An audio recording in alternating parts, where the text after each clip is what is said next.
زندگی میں آپ انٹرفیئر نہ کریں گی، آپ ہماری زندگی میں مداخلت نہ کریں، لیکن حقیقت یہ تھی کہ جب تربیت کرنے کا وقت تھا اس وقت تربیت اولاد کی ہم نہیں کر سکتے۔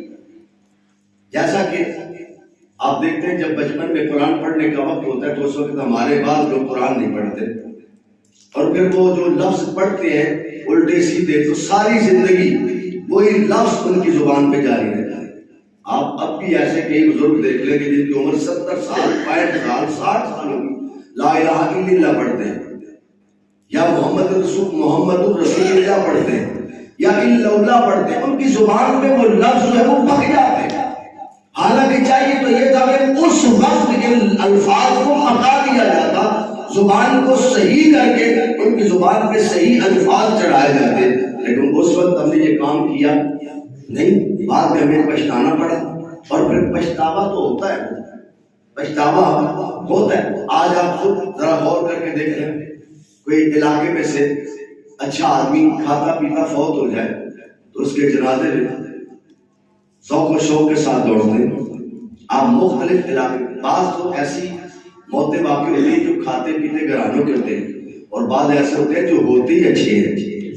بعض بندے جیسے ہمارے بھائی شہباز صاحب تھے، دینی آدمی تھے، بھائی اعظم چشتی صاحب تھے، دیگر ہمارے کئی ایسے بزرگ ہمارے جو زندگی جنہوں نے اچھی گزاری، ان کے جنازے میں تو کثرت سے لوگ ہوتے ہیں، لیکن جب کوئی امیر آدمی کوئی مالدار آدمی جاتا ہے تو ہر شخص اگر فارغ نہ ہو تو دن کی چھٹی کر کے یا چھٹی لے کے جنازے میں جاتا ہے، وضو کرتا ہے، جنازے میں شریک ہوتا ہے، جنازے میں شریک ہوتا ہے، اور پھر اس ذوق و شوق کے ساتھ شریک ہوتا ہے۔ پوچھا بھی کہاں گئے تھے؟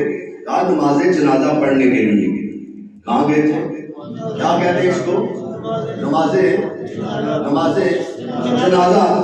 میں نے کہا بھائی زور کو کیا کہتے ہیں؟ زور پہ جو نماز ہوتی ہے اس کا بھی تو نام نماز ہی ہے، عصر کو بھی نماز کہتے ہیں، مغرب کو بھی نماز ہے، عشاء کو بھی نماز، فجر کی بھی نماز ہے۔ میں نے کہا تو نے نماز جنازہ کے لیے تو کام سے بھی چھٹی کر دی ہے، تو کیا یہ باقی 5 نمازوں میں تو وقت نہیں نکال سکا؟ جنازے میں جانے کے لیے تو تیرے پاس ٹائم تھا، تو کیا یہ پنجگانہ نماز کے لیے جواب تیرے پاس ٹائم نہیں تھا؟ قبر میں حشر میں نماز جنازہ کے بارے سے پوچھا نہیں جائے گا، نماز جنازہ کے بارے میں پوچھا نہیں جائے گا، لیکن پنجگانہ نماز کا حساب تو قیامت کے دن سب سے پہلے سوال کیا جائے گا کہ بتا تو نے 5 نمازیں پڑھی تھی یا نہیں پڑھی تھی؟ دوستو یہ ہماری ایک فکر ہے، ہمارا ایک معاشرہ بن چکا ہے۔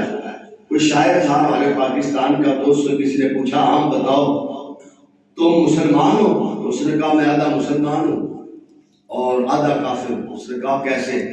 اس نے کہا قرآن میں شراب بھی منع ہے، خنزیر کا گوشت بھی منع ہے، تو میں خنزیر کا گوشت تو نہیں کھاتا، شراب کبھی کبھی پی لیتا ہوں، اس لیے میں آدھا مسلمان اور آدھا کافر ہوں۔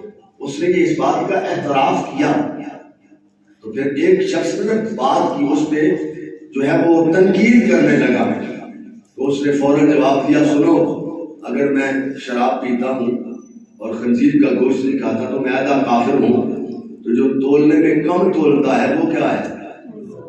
جو جھوٹ بولتا ہے وہ کیا ہے؟ جو ذخیرہ اندوزی کرتا ہے وہ کون ہے؟ آپ بتائیں نا۔ اس نے سوال کیا، اس نے کہا معاشرے کے اندر جو بیماریاں ان کو دیکھو تو صحیح ہے کیا، اور آل یہود کی زندگی کا طریقہ کیا تھا؟ وہ حق کو چھپاتے تھے اور باطل کو سامنے حق کے ساتھ ملا دیتے تھے، تو اللہ نے ان کو کہا وَلَا تَلْبِسُوا الْحَقَّ بِالْبَاطِلِ وَتَكْتُمُوا الْحَقَّ وَأَنْتُمْ تَعْلَمُونَ۔ خبردار حق کو باطل سے نہ ملاؤ، باطل باطل ہی ہے، حق حق ہی ہے۔ اگر یوں آسان کر کے سمجھا دوں، دین پہ عمل کرنا حق ہے اور دین سے منہ موڑنا یہ باطل ہے۔ پتہ چلا باطل پہ عمل نہ کرو، حق کے عمل پہ عمل کرتے رہو۔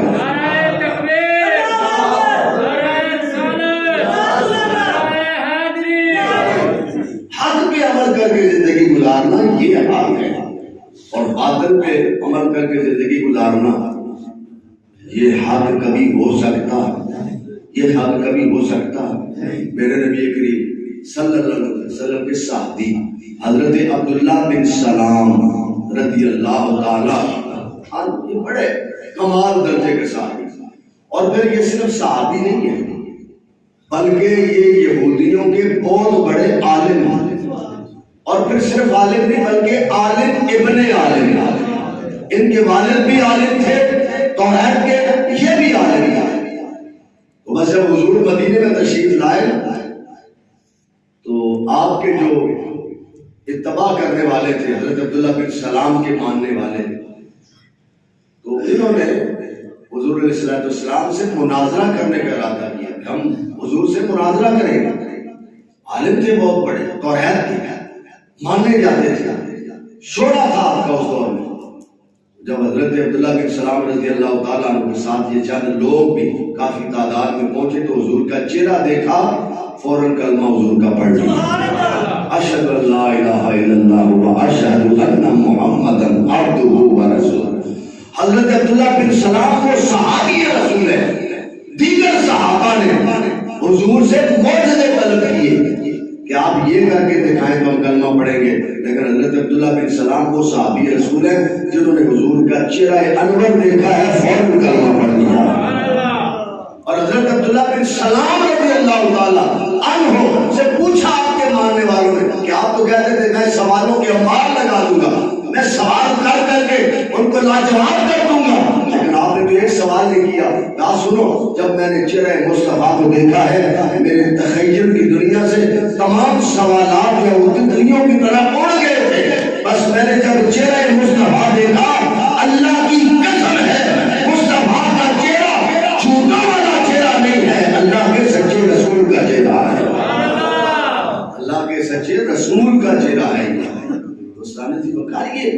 حضرت عبداللہ بن سلام رضی اللہ تعالیٰ فرماتے ہیں آپ نے مان لیا، آپ حالانکہ آپ توریت کے پڑھنے والے تھے اور آپ نے کہی یہ بات، آپ نے کہا جو کچھ توریت میں میں نے پڑھا ہے اس کے مطابق ساری نشانیاں حضور میں موجود ہیں اور حضور اللہ کے آخری رسول ہیں، حضور اول و آخر رسول ہیں۔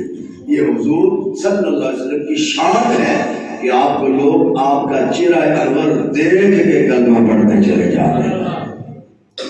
حضرت عبداللہ بن سلام رضی اللہ عنہ کہتے ہیں کہ حضور علیہ السلام نے فرمایا دنیا کے اندر جو حق کو چھپائے اور باطل کو ظاہر کرے گا، حق کو چھپائے گا، اللہ قیامت کے دن دوزخ کی آگ میں لوہا گرم کر کے اس کو نکیل ڈالے گا، اور پھر اللہ پوچھے گا بتا دنیا میں تو حق کو چھپاتا تھا نا، حق کے خلاف جو زبان اٹھاتا تھا، ذرا آج بول میں دیکھوں تو کس طرح بولتا ہے۔ قیامت کے دن اللہ تعالیٰ اس کو نکیل ڈال دے گا جہنم کی آگ کی۔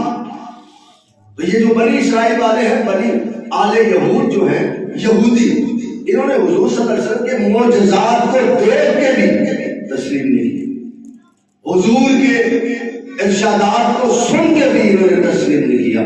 آپ کی زوجہ محترمہ ہے حضرت صفیہ رضی اللہ تعالی عنہ، حضرت صفیہ ام المومنین رضی اللہ تعالی عنہ، آپ قربان جائیں کتنی شان والی ہے کہ مومنوں کی ماں ہے۔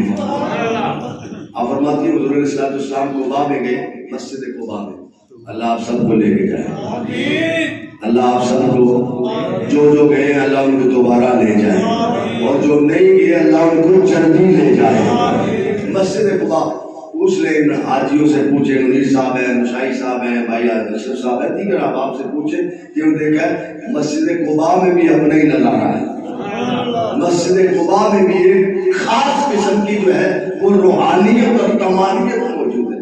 تو حضور علیہ السلام مسجد قباء میں گئے تو صحابہ رضی اللہ رسول اللہ صلی اللہ علیہ وسلم، مکے کے اندر جو لوگ رہتے ہیں وہ بڑے خوش نصیب ہیں کہ ان کو صفا مروا بھی ملتا ہے، طواف کعبہ بھی ملتا ہے، حجر اسود بھی ہے، ملتزم بھی ہے، وہاں جو ہے بڑی پہاڑیں ہیں اور ان کو عمرے کا ثواب مل جاتا ہے، عمرہ ملتا ہے ان کو۔ تو میرے مصطفیٰ کریم صلی اللہ علیہ وسلم نے فرمایا صحابہ پریشان ہونے کی ضرورت نہیں، وہاں عمرے کا ثواب ملتا ہے، طواف ہے، صفا مروا ہے۔ یاد رکھو میں محمد اعلان کرتا ہوں جو مسجد قباء میں قیامت تک آنے والا مسلمان تو نفل اس کی ادا کرے گا، اللہ اس کو مقبول عمرے کا ثواب عطا فرمائے گا۔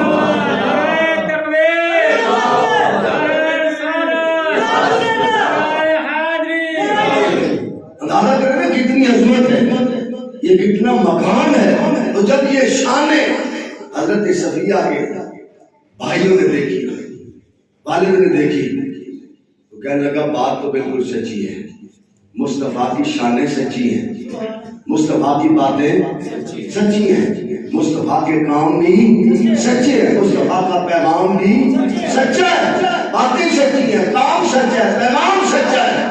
لیکن میں نہیں مانوں گا، میں نہیں مانوں گا. میں نے تورات میں پڑھی تو ہے نشانیاں، اور جو نشانیاں تورات میں پڑھ رکھی ہیں بہو وہ نشانیاں موجود ہیں محمد عربی صلی اللہ علیہ وآلہ وسلم میں، لیکن میں ان کو ماننے کے لیے تیار ہوں. اور آج بھی اس معاشرے کے اندر ہم سوچیں کہ ہمارے اندر بھی وہ آلے یہود والی عادتیں تو نہیں آ گئی. ہمیں بھی غور کرنا چاہیے، مجھے بھی اور آپ کو بھی. ہمیں اور آج ہمارا اس دور میں کیا حال ہے؟ ہم قرآن کو بھی پسے پشت ڈال دیتے ہیں، احادیث کو بھی پسے پشت ڈال دیتے ہیں، برادری کو زیادہ جو ہے وہ ہم تحفظ کرتے ہیں، برادری کو ہم برادریزم کو مضبوط کرتے ہیں، برادریزم کو زیادہ ہم سمجھتے ہیں، اور پھر پارٹی کے ساتھ اپنا جو تعلق اس کو زیادہ مضبوط سمجھتے ہیں. حالانکہ میرے نبی کریم صلی اللہ علیہ وآلہ وسلم بس اللہ اور اس کے رسول کے ہو جاؤ، باقی ساری کائنات چھوڑو.